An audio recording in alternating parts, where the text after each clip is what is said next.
Fil-jiem li għaddew l-eks-Sindku Nazzjonalista ta' Żebbuġ Għawdex Carmelo Saliba nstab ħati mill-ġdid li wettaq illegalità meta qabad lil Joseph Said hu l-Ministru Chris Said jarmi skart fwied. L-avukat li assistit lill-eks-Sindku Nazzjonalista kienet Angel Formosa mill-istess uffiċċju legali tal-Ministru Chris Said li f'din il-kawża kellu wkoll involut il-ħuħ Joseph Said, ir-raġel tat-tifla tal-istess Carmel Saliba.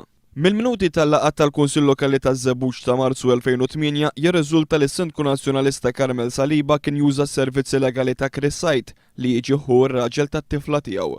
Meta Said inħatar segretarju parlamentari, is-Sindku Nazzjonalista propona li post Chris Said kellha tieħdu Angel Formosa mill-istess uffiċċju legali.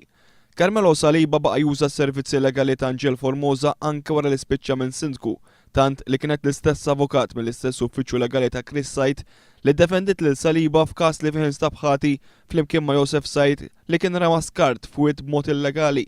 L-avukat Angel Formosa fi żmien meta Chris Said kellu jirreżenja minħabba każ serju li kien qed jiffaċċja fil-qorti ħarġet tiddefendih pubblikament.